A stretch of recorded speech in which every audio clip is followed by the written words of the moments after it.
ये वीडियो में हम लीनियर प्रोग्रामिंग प्रॉब्लम यानी कि एलपीपी के बारे में डिस्कशन करने वाले हैं।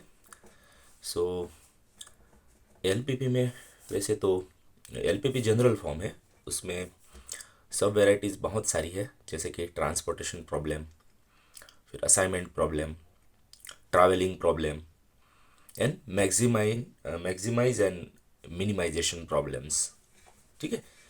सब कुछ तो हम यहाँ डिस्कशन नहीं करेंगे, बट पहले उसमें से स्पेशल वैरायटी जो है ट्रांसपोर्टेशन प्रॉब्लम, उसके बारे में हम यहाँ थोड़ा डेप्थली डिस्कशन करने वाले हैं।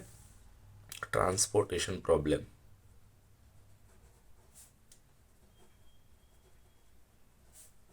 प्रॉब्लम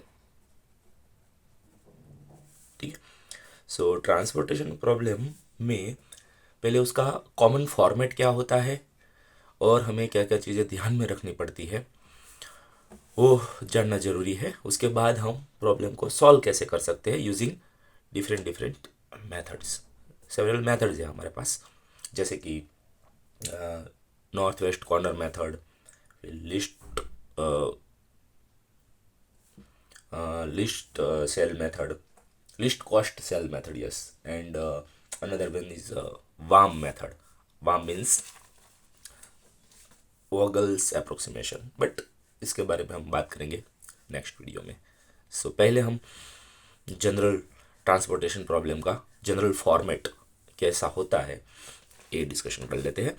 बट यस, आगे जाने से पहले अगर आप लोग चैनल पे न्यू है तो चैनल को सब्सक्राइब जरूर कर लेना और अपने फ्रेंड सर्कल में, ग्रुप में मैक्सिमम उसको शेयर करना, जैसे क्या होगा कि मैक्सिमम बेनिफिट ले सके लोग।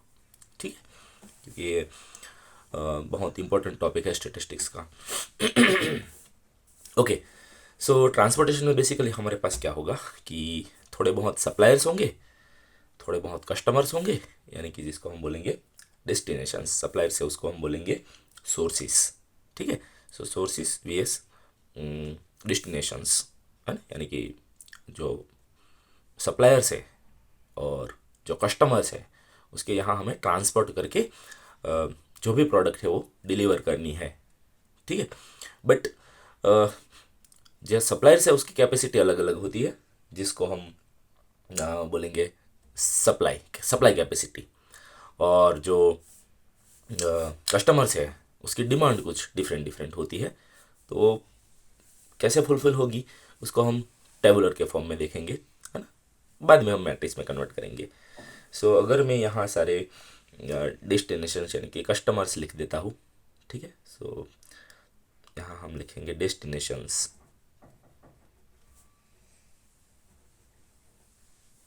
ठीक है। तो सेवरल डेस्टिनेशंस होता है या सेवरल कस्टमर्स होता है, बट डेस्टिनेशन है तो मैं सिंबॉलिकली इसको D1 D2 D3 नाम दे देता हूँ। मान लेते हैं ये हमारा D1 यानी कि फर्स्ट कस्टमर है, ये है D2, ये है D3 एंड ये है D4, और आगे भी जा सकते हैं सेवरल, बट जनरलाइजेशन होगा। मैं एग्जांपल के तौर पे 4 डेस्टिनेशन पॉइंट ले रहा हूँ। ठीक है। ओके, और ये सब की डिमांड कुछ न कुछ होगी। तो सबसे पहले हमें ध्यान ये रखना है कि बड़ा सा कॉलम बनाना है। ठीक है। उससे क्या होगा कि सॉल्यूशन करने के लिए जो भी हम मेथड अप्लाई करने वाले हैं वो थोड़ी इजी हो जाएगी। ओके, मैं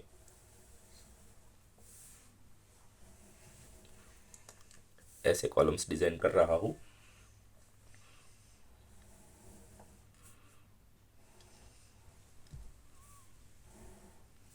तो ऐसे बड़ा सा एक स्क्वायर डिजाइन कर देना है। अब 4 डेस्टिनेशंस रखा था मैंने ना, कस्टमर्स। तो वैसे सप्लायर्स भी होगा या सोर्स, सोर्स या सप्लायर या प्रोडक्शन, जो भी हम बोल रहे हैं, है ना, जो हम यहाँ से प्रोडक्ट आएगी, यहाँ प्रोडक्ट जाएगी, है ना, यहाँ से प्रोडक्ट आएगी, तो इसको हम सोर्स बोल सकते हैं। सोर्स, और सोर्स या ऑब्जेक्ट्स जहाँ से निकलेंगे, इसलिए हम उसको O1 O2 O3 बोल देंगे, ठीक है। सो ये है हमारा O1, ये है O2, ये है O3 और ये है O4। ओके, यानी कि 4 सप्लायर्स है, 4 कस्टमर है, ठीक है। तो यहाँ से ऑब्जेक्ट्स आएंगे, प्रोडक्ट आएगी, यहाँ प्रोडक्ट सप्लाई होगी। बट कितनी भी प्रोडक्ट कहीं भी हम सप्लाई नहीं कर सकते, अदरवाइज हो सकता है कि हमें थोड़ा कॉस्टली हो जाए। तो हमें लीनियर प्रोग्रामिंग में क्या करना है, ऐसे प्लानिंग करना है कि कौन सी प्रोडक्ट कहाँ हम डिलीवर करेंगे, सो मिनिमम कॉस्ट हो। तो जो कॉस्ट लगेगी वो यहाँ टेबुलर फॉर्म में दिया होगा, ठीक है।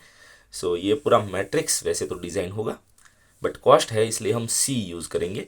सो O1 में से, यानी कि ये प्रोडक्ट यहाँ से आएगी और यहाँ जाएगी, सो O1 में से आएगी D1 में जाएगी, उसके लिए जो कॉस्ट फंक्शन लगेगा उसको हम बोलेंगे C11 और इसको लिखेंगे हम यहाँ कॉर्नर में, ठीक है।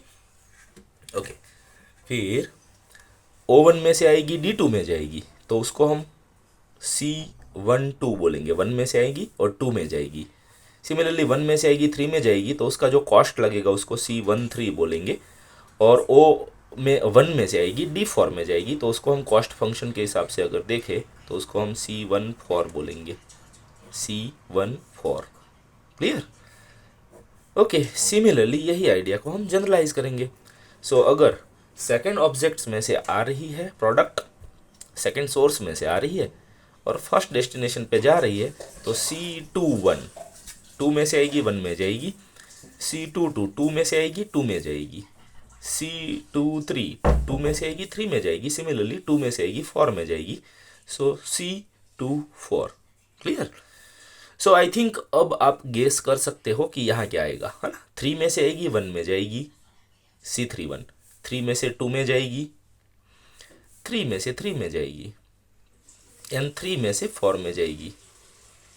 सिमिलरली 4 में से 1 में जाएगी, 4 में से 2 में जाएगी, 4 में से 3 में जाएगी, एंड 4 में से 4 में जाएगी। क्लियर? सो ये है कॉस्ट फंक्शन। अब प्रॉब्लम ये है, सॉरी, अभी डिमांड क्या है और कैपेसिटी क्या है ये हमें नहीं पता चला, है ना। तो अभी ये भी ख़त्म कर लेना है, प्रॉब्लम अभी ख़त्म नहीं हुआ, सॉल्यूशन तो बाद की बात है। ओके, सो सबसे पहले यस, ये जो सप्लायर्स है सबकी सप्लाइंग कैपेसिटी होती है ना। हम जितना चाहे उतना यहाँ से निकाल नहीं सकते प्रोडक्शन, उसकी कुछ ना कुछ कैपेसिटी होती है कि ये इतना प्रोडक्शन सप्लाई कर सकता है, ठीक है। सो इसकी सप्लाई कैपेसिटी है ना, वो पहुंचा हर जगह सकता है ना। यहाँ से जितने भी ऑब्जेक्ट प्रोडक्ट हो आएगी, वो प्रोडक्ट ये चारों डेस्टिनेशन पे पहुंचा सकता है, वो उसकी कैपेसिटी है। बट चारों की डिमांड बहुत ज़्यादा है, तो सबकी तो ये नहीं दे सकता, फुलफिल नहीं कर सकता, है ना। इसलिए ये जो O1 सोर्स है उसकी कैपेसिटी कितनी होगी, इसको हम यहाँ लिखेंगे, इसका सप्लाई कैपेसिटी बोलेंगे हम।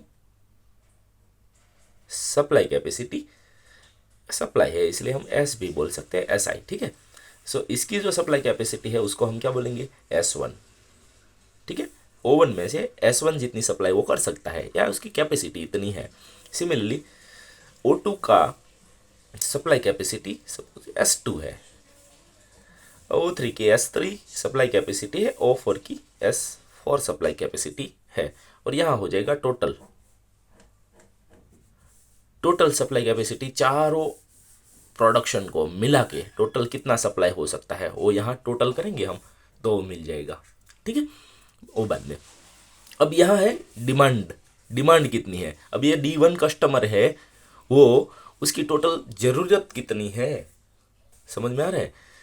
अदरवाइज क्या होगा कि D1 D2 D3 minimum cost जो लगेगी वो सब यहाँ सप्लाई करेंगे, है ना। ये भी यहाँ सप्लाई करेगा, ये भी यहाँ करेगा, बट उसको इतना चाहिए ही नहीं, है ना। तो चारों के चारों नज़दीक है, उसको तो सप्लाई नहीं कर सकता। और पहले आ रहा है इसका मतलब नज़दीक है ऐसा भी नहीं है, हाँ, कॉस्ट पे डिपेंड करेगा। जो कॉस्ट मिनिमम लगेगी वो नज़दीक होगा, तो टेबल के फॉर्म में हम लिख सकते हैं ऐसे ही, ठीक है। ओके, यस, तो जो D1 कस्टमर है, D1 डेस्टिनेशन है, उसकी कैपेसिटी यानी कि उसकी डिमांड कितनी है, वो कितना चाहता है, वो यहाँ टोटल होगा। तो यहाँ हम लिखेंगे डिमांड, है ना। सो यहाँ मैं लिख देता हूँ डिमांड। डिमांड कितनी है, और डिमांड को हम लिखेंगे डी जे, है ना। यहाँ आई लिखा है इसलिए यहाँ वेरिएबल जे कर देते हैं। तो फर्स्ट डेस्टिनेशन यानी कि फर्स्ट कस्टमर है, उसकी डिमांड कितनी है, D1 जितनी, उसको टोटल D1 चाहिए। फिर वो यहाँ से यहाँ से यहाँ से कहीं से भी मिलेगा, नो प्रॉब्लम, समझ में आ रहा है, ठीक है। फिर ये जो सेकंड कस्टमर है उसकी डिमांड है D2 जितनी, कहीं से भी वो मान ले सकता है, बट टोटल उसको D2 चाहिए। अब हो सकता है वो D2 सारा यहाँ से मिल जाए, तो यहाँ से वो नहीं लेगा फिर, है ना। वो प्रॉब्लम जब प्रॉब्लम सॉल्व करेंगे तब पता चलेगा, ठीक है। सिमिलरली थर्ड कस्टमर है, उसकी डिमांड D3 है, एंड फोर्थ कस्टमर की डिमांड D4 है, ठीक है।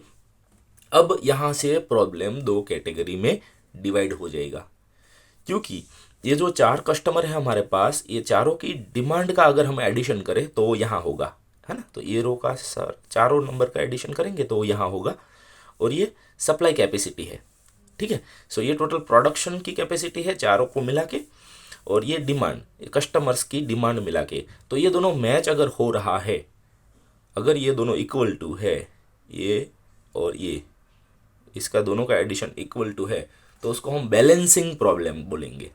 बैलेंसिंग का मतलब ये होगा कि जितना प्रोडक्शन हो रहा है, जितना प्रोडक्शन हो रहा है, जितनी सप्लाई कैपेसिटी है, डिमांड भी इतनी ही है, तो जितने भी कस्टमर्स है उसकी डिमांड भी इतनी ही है, तो उसको बोलेंगे बैलेंसिंग, यानी कि आराम से हम फुलफिल कर सकते हैं। बट कई बार क्या होगा कि डिमांड बढ़ जाएगी बट सप्लाई कम होगी, या कई बार सप्लाई बढ़ जाएगी बट डिमांड कब होगी, तो उसको हम बोलेंगे अनबैलेंसिंग प्रॉब्लम, ठीक है। सो अनबैलेंसिंग प्रॉब्लम में और थोड़ी वेराइटीज आएगी, बट फिलहाल हम बैलेंसिंग प्रॉब्लम ही सॉल्व करेंगे, यानी कि इसका एडिशन और इसका एडिशन सेम होगा, total production and total demand दोनों मैच हो जाएगा। सो हमें डिसाइड ये करना है कि कहाँ से प्रोडक्ट आएगी, वो कौन से कस्टमर को हम डिलीवर करें, जिससे ये जो कॉस्ट फंक्शन है वो मिनिमम हो जाए, है ना। और मिनिमम कॉस्ट लगेगी तो ही तो प्रॉफिट रहेगा, अदरवाइज ऐसे ही रैंडमली हम डिस्ट्रीब्यूट करते जाओगे तो हो सकता है थोड़ा कॉस्ट बढ़ जाए, प्रॉफिट कम हो जाए, और फिर वो तो घाटा हो जाएगा, है ना। तो बिजनेस में ये तो बहुत यही चीज़ मैटर करती है, प्लानिंग, ठीक है। ओके, सो ये ट्रांसपोर्टेशन प्रॉब्लम सॉल्व करने के लिए हमारे पास वैसे तो सेवरल मेथड्स है, सारी मेथड तो हम यहाँ डिस्कशन एक साथ नहीं कर सकते। सो सबसे बेसिक या सिंपलेस्ट जो मेथड है वो है नॉर्थ वेस्ट कॉर्नर मेथड। तो हम एक छोटा सा एग्जांपल यहाँ सॉल्व करेंगे नॉर्थ वेस्ट कॉर्नर मेथड से। नॉर्थ वेस्ट कॉर्नर मेथड, ठीक है। ओके, अब उसके बाद और भी वैरायटी है ट्रांसपोर्टेशन प्रॉब्लम सॉल्व करने की, वो है लिस्ट कॉस्ट सेल मेथड, या लिस्ट कॉस्ट मेथड भी हम बोल सकते हैं, और दूसरी है वाम मेथड, वोगल्स अप्रोक्सीमेशन मेथड। बट उसके बारे में हम बात करेंगे नेक्स्ट वीडियो में, ठीक है। अब देखो, शॉर्ट एंड स्वीट तरीका ये है कि आपको प्रॉब्लम में, जैसे ही यहाँ मैंने बड़ा सा एक टेबल बना दिया था, ऐसे ही आपको टेबल बना देना है, वैसे क्वेश्चन में टेबल दे ही दिया होगा, ठीक है।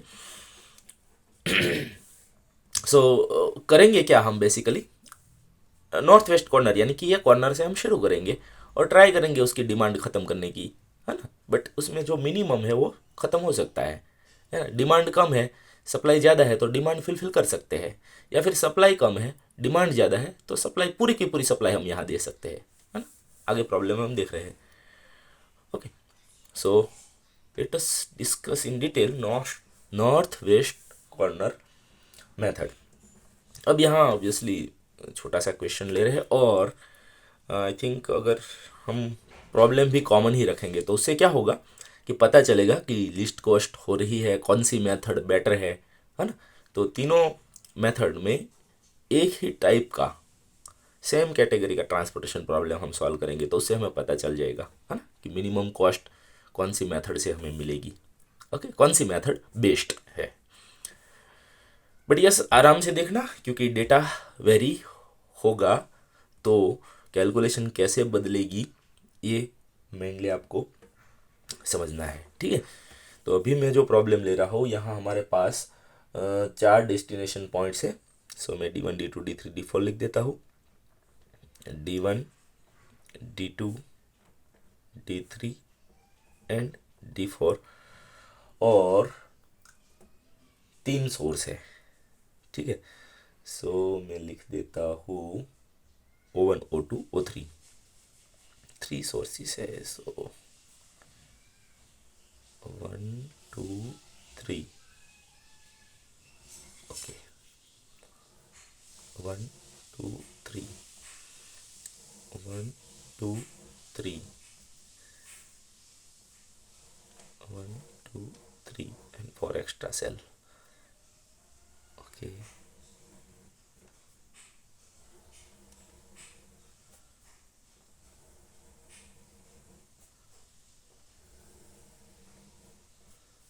यहाँ पे 1 2 3 और एक्स्ट्रा सेल। सो इनिशियली मैं इतना टेबल बना रहा हूँ, आप उससे भी बड़ा ले सकते हैं। जितना बड़ा टेबल बनाओगे उतना कैलकुलेशन में मज़ा आएगा और कन्फ्यूज़न नहीं होगा, ठीक है, ओके। यहाँ हमारे पास 3 सोर्स है। सो O1 O2 O3 लिख देता हूँ। O1 O2 O3 3 सोर्स है, ओके। अब O1 में से D1 में ट्रैवलिंग कॉस्ट है 3, O1 में से D2 में 1 7 और 4, यस, ठीक है। सो टोटल, और ओवन की जो टोटल प्रोडक्शन कैपेसिटी है, सप्लाई कैपेसिटी है, वो है 300, ठीक है, ओके। O2 है, वहाँ से D1 में अगर सप्लाई करना है तो कॉस्ट लगेगी 2 6 5 एंड 9। अब ये जो डिजिट हम लिख रहे हैं वो हो सकता है हंड्रेड्स में हो, 1000 में हो, लैक्स में हो, है ना, बट ये कॉस्ट है। डिटेल ये जो है वो कॉस्ट है, ठीक है। और ये ऑब्जेक्ट है, कितने ऑब्जेक्ट हम प्रोड्यूस कर रहे हैं, वो नंबर ऑफ ऑब्जेक्ट, यानी कि मशीन हो सकता है, बॉक्स हो सकता है, या कुछ भी, ठीक है, ओके। फिर जो O2 है, यस, O2 की सप्लाई कैपेसिटी कितनी है, 400, यानी कि इतना मैक्सिमम सप्लाई कर सकता है। सिमिलरली O3 में पहले कॉस्ट है, यहाँ के लिए 8 है, 3 3 एंड 2, ये कॉस्ट फंक्शन है सारे, और उसकी कैपेसिटी है 500 तक वो सप्लाई कर सकता है। अब जो फर्स्ट D1 यानी कि फर्स्ट कस्टमर है, उसकी डिमांड है 250 की, 250 की उसकी डिमांड है। सिमिलरली सेकंड कस्टमर की 350 की डिमांड है, थर्ड की 400 की डिमांड है, एंड फोर्थ कस्टमर की 200 की डिमांड है, ठीक है। तो ये प्रॉब्लम हुआ, जैसा कि हम जनरल फॉर्मेशन अभी डिस्कशन कर रहे थे, है ना, तो ये प्रैक्टिकल प्रॉब्लम हो गया। अब हमें सॉल्व ये करना है कि यहाँ से जो इतने प्रोजेक्ट प्रोड्यूस हो रहे हैं, 300 यहाँ से हो रहा है प्रोड्यूस, 400 यहाँ से प्रोड्यूस हो रहा है, 500 यहाँ से प्रोड्यूस हो रहा है, और इसकी डिमांड 250, इसकी 350, इसकी 400 और उसकी 200 डिमांड है। अब हम यहाँ से जो 300 आ रहा है वो किसको डिस्ट्रीब्यूट करेंगे। 300 हो सकता है कि इसको 400 350 की है, या इसका 400 की है ना, तो 300 इसको भी दे सकते हैं हम, या 300 इसको भी दे सकते हैं, या डिस्ट्रीब्यूट कर सकते हैं, 50 यहाँ, 100 यहाँ, 100 यहाँ, है ना। तो कौन सा तरीका बेस्ट रहेगा, वो अगर हम नॉर्थ वेस्ट कॉर्नर मेथड से जाएंगे तो क्या होगा, लेट अस सी। ओके, सो ये कॉर्नर है टेबल का, ये तो सब डेटा है मेनली। ये हम अगर हाइड कर देंगे तो इतना सा मैट्रिक्स मिलेगा, 1 2 3 4 कॉलम्स होंगे और 3 रोज होगी, 3/4 साइज का एक मैट्रिक्स मिलेगा, वही होगा प्रॉब्लम मैट्रिक्स, ठीक है। तो हमें उसमें अगर देखना है तो ये सेल को हम नॉर्थ वेस्ट कॉर्नर मेथड बोलेंगे, नॉर्थ वेस्ट कॉर्नर बोलेंगे इसको। तो इसका मतलब ये हुआ कि हमें सबसे पहले उसके बारे में देखना है, अब एक कॉर्नर सिलेक्ट हो गया, मैं यहाँ जस्ट पेन रख देता हूँ, ठीक है। सो ये कॉर्नर हमने सिलेक्ट कर लिया, ये नॉर्थ वेस्ट कॉर्नर है, ठीक है। अब हमें देखना ये है, ये कॉर्नर के लिए मैं पेन अभी यहाँ ही रखता हूँ, ये कॉर्नर के लिए अगर हम देखो तो उसकी डिमांड कितनी है, 250, 250 डिमांड है इसकी, और ये जो है उसकी कैपेसिटी कितनी है, 300 प्रोडक्शन कैपेसिटी है। यानी कि यस, हम इसमें से जो मिनिमम है ना वो फिनिश कर सकते हैं हम, है ना। या इसकी सप्लाई मिनिमम है तो वो पूरी की पूरी सप्लाई हम यहाँ दे देंगे, या फिर उसकी डिमांड मिनिमम है तो पूरी की पूरी डिमांड हम उसको फिलफिल कर देंगे, है ना। तो यहाँ हम देख सकते हैं कि इसकी सप्लाई कैपेसिटी 300 है, बट उसको डिमांड जस्ट 250 है, तो ये मिनिमम है, इसलिए पूरी की पूरी डिमांड हम उसकी फिलफिल कर देंगे, ठीक है। सो 250 पूरा का पूरा हम इसको दे सकते हैं एक साथ, 250, और सप्लाई जो भी हम यहाँ कर रहे हैं उसको ऐसे कॉर्नर कर देना है, ठीक है। तो इसका मतलब ये हुआ कि D1 की 250 की जो डिमांड थी वो ख़त्म हो गई, यानी कि अब इसकी डिमांड हो गई 0, पूरा का पूरा सप्लाई हमने यहाँ से कर दिया, ठीक है। सो अब O1 की जो कैपेसिटी थी 300, उसमें से 250 तो हमने इसको यहाँ दे दिया, तो अब इसकी कैपेसिटी कितनी बचेगी, 50 की, समझ रहे हो आप, है ना। तो 300 में से 250 तो यहाँ अलोकेट कर दिया, बट फिर भी उसके पास अभी 50 है सरप्लस, कोई बात नहीं, भले रहे, है ना। अब हमें जाना है आगे यहाँ, क्योंकि ये और एक चीज़ ध्यान रहे, जो ज़ीरो हो जाए ना वो कॉलम या वो रो को कैंसिल कर देंगे हम, क्योंकि उसमें अब देखने की जरूरत ही नहीं है, उसकी डिमांड खत्म हो गई। अगर डिमांड ज़ीरो हो गई तो हम कॉलम को कैंसिल कर देंगे, और अगर सप्लाई ज़ीरो हो गई तो हम पूरी रो को कैंसिल कर देंगे, ठीक है। तो यहाँ तो कोई ज़ीरो नहीं हुआ, बट यस यहाँ ज़ीरो हो गया, आप देख सकते हो। इसका मतलब ये हुआ कि अब हमें यहाँ जाने की ज़रूरत नहीं है, सो हम इसको कैंसिल कर देंगे, क्योंकि उसकी डिमांड ज़ीरो हो गई अभी, ठीक है। तो अभी हमें ये कॉलम में नहीं देखना है, अभी हमें बस इतना ही देखना है, okay. So again north west corner method, तो अब हमारा सिलेक्शन होगा ये, समझ रहे हो, तो ये हमारा सिलेक्शन है, ध्यान से, ओके। अब हम देखेंगे ये दोनों के बारे में। तो यहाँ आप देख सकते हो कि उसकी सप्लाई कैपेसिटी अभी 50 ही है, और इसकी डिमांड कितनी है, 350, तो ये मिनिमम है, इसलिए वो हम ख़त्म कर सकते हैं, है ना। 350 डिमांड ज़्यादा है बट सप्लाई 50 की है, तो वो 50 हम असाइन कर देंगे यहाँ, और उसको बॉक्स में कर देंगे। सो ये 50 असाइन कर दिया, अभी ये हो गया 0, और यहाँ 350 की डिमांड थी, उसकी 50 की ख़त्म हुई, तो अभी बचेगी 300 की डिमांड और बचेगी, है ना। अब आप देख सकते हो इसकी सप्लाई कैपेसिटी 0 हो गई, है ना। तो हम ये रो को भी कैंसिल कर देंगे। अब कैंसिल करने के लिए आप पेंसिल भी यूज़ कर सकते हो, नो प्रॉब्लम, ठीक है। तो अब आप देख सकते हैं इतना ख़त्म हो गया, कैंसिल हो गया, तो अभी हमें जस्ट यही देखना है, आई होप समझ रहे होंगे, ठीक है। सो ये जो हमने ख़त्म कर दिया है वो हमारे लिए है ही नहीं, ऐसा मानना है ना अभी हमें, ओके। सो अभी फिर से नॉर्थ वेस्ट कॉर्नर मेथड, तो कौन सा कॉर्नर हम सिलेक्ट करेंगे, ये मैं लिख देता हूँ, पेन रख देता हूँ, ये कॉर्नर अब हमारा next west north west corner ये बनेगा, ठीक है, ओके। अब इसके लिए हम देख सकते हैं, तो उसकी प्रोडक्शन कैपेसिटी अभी 400 है, और बट डिमांड उसकी 300 ही है ना। सो मिनिमम ये है, इसलिए हम डिमांड फुलफिल कर सकते हैं। सो वो 300 हम यहाँ इसको दे देंगे। सो इसका 300 की डिमांड अभी यहाँ ख़त्म हो गई 0 डिमांड, और ये जो 400 प्रोडक्शन कैपेसिटी थी उसमें से 300 यहाँ असाइन कर दिया, इसलिए अभी बचेगा जस्ट 100, बट ये 0 हो गया, इसलिए अब हम ये कॉलम कैंसिल करेंगे, समझ रहे हो। सो ये दोनों कैंसिल हो गया कॉलम, ये रो भी कैंसिल हो गई, तो अब हमारे पास ये 4 ही डिजिट है, और अगेन हम नॉर्थ वेस्ट कॉर्नर सिलेक्ट करेंगे, यानी कि ये होगा हमारा सिलेक्शन, ठीक है। सो मैं यहाँ पॉइंटर रख देता हूँ, ओके। अब हम इसके बारे में देखें तो उसकी 100 की अभी सप्लाई कैपेसिटी है, 400 की डिमांड है, सप्लाई कम, कैपेसिटी कम है, इसलिए हम इसको फुलफिल कर सकते हैं, है ना। सो 100 हम यहाँ दे देंगे, 100। सो इसका मतलब उसकी सप्लाई कैपेसिटी 0 हो गई अभी, और 400 में से हमने 100 दे दिया, तो अभी 300 उसकी डिमांड बचेगी, ठीक है। बट यस, ये 0 हो गया, इसलिए हम ये रो को कैंसिल कर देंगे, ठीक है।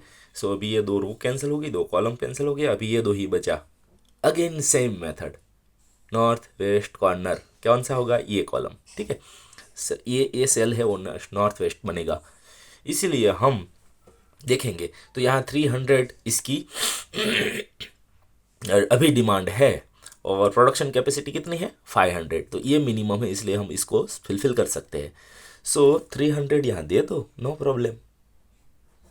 सो अभी इसकी डिमांड हो गई 0, ठीक है, और प्रोडक्शन कैपेसिटी 500 थी, उसमें से 300 हमने दे दिया। सो अभी यहाँ बचेगा 200। देखो एक चीज़ ध्यान में रखनी है, हर एलोकेशन के बाद, ये जो हम एलोकेशन कर रहे हैं उसके बाद यहाँ भी टोटल बैलेंसिंग करना है, यहाँ भी टोटल बैलेंसिंग करना है। एक भी जगह अगर आप भूल जाओगे तो प्रॉब्लम हो जाएगा। तो हर एक एलोकेशन, ये जो हमने एलोकेशन किया है उसके बाद दोनों जगह बैलेंस कर देना है, टोटल कर देना है, जो भी है। ओके, ठीक है, हमने कर दिया। अभी यहाँ 0 हो गया, इसलिए हम ये कॉलम को भी कैंसिल कर सकते हैं। तो अभी तो एक ही बचा है ना, ये 2 कैंसिल हो गया, ये कैंसिल हो गया, तो अभी एक ही बचा। तो नॉर्थ वेस्ट कॉर्नर जो भी बोलो एक ही तो है। अब हम देख सकते हैं कि यहाँ 200 की डिमांड है, 200 की प्रोडक्शन कैपेसिटी है, तो हम उसको दोनों को फिलफिल कर सकते हैं एक साथ।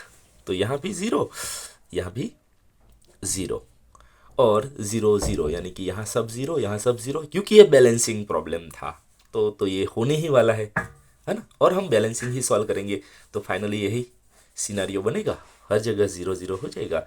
अब ऐसे कैंसिल करने की ज़रूरत नहीं है ना, 0 हो गया, इसको भी कैंसिल करो, इसको भी कैंसिल करो, सब टेबल ख़त्म हो गया। तो इसका मतलब हमारा प्रॉब्लम सॉल्व हो गया, हमने एलोकेशन कर दिया, है ना। तो यहाँ से जो भी सप्लाई होगी, जो भी सप्लाई होगी, यस 250 हम फर्स्ट कस्टमर को देंगे, 50 इसको देंगे। यहाँ से कैपेसिटी है 400 की, 300 सेकंड कस्टमर को, 100 इसको, और यहाँ इसकी कैपेसिटी 500 थी, 300 देंगे हम थर्ड कस्टमर को और रिमेनिंग 200 दे देंगे फोर्थ कस्टमर को, ठीक है। बट अब इससे कॉस्ट फंक्शन होगा कितना वो कैलकुलेशन कर लेते हैं। तो यहाँ हमने जो जो एलोकेशन किया है उसका कॉस्ट फंक्शन के साथ मल्टीप्लाई करके एडिशन, ठीक है। सो 250 हमने यहाँ एलोकेट किया, 250 यहाँ एलोकेट किया, बट उसकी कॉस्ट कितनी थी 3, ठीक है। ओके, फिर आगे गए तो यहाँ फिर प्लस करना है, सबका इंडिविजुअल सेल का एडिशन होगा। ओके, यहाँ हमने 50 असाइन किया, बट उसकी कॉस्ट क्या थी 1। सिमिलरली अब यहाँ आ जाएंगे, और यहाँ ऑर्डरिंग कुछ भी प्लस माइनस कर सकते हैं, जरूरी नहीं है, बट ये बहुत सिंपल सा है। ओके, फिर हम यहाँ जाएंगे, सो प्लस 300, बट उसकी कॉस्ट थी 6। फिर हम यहाँ जाएंगे, प्लस करके 100 असाइन किया, बट उसकी कॉस्ट थी 5। फिर हम यहाँ जाएंगे, प्लस करके, सो यहाँ 300 कॉस्ट थी, सॉरी 300 सप्लाई किया, कॉस्ट थी 3, ठीक है। और फिर हम यहाँ जाएंगे, सो यहाँ 200 सप्लाई किया, कॉस्ट थी 2, ठीक है। अब हम कैलसी यूज़ करके इसका अगर टोटल करें तो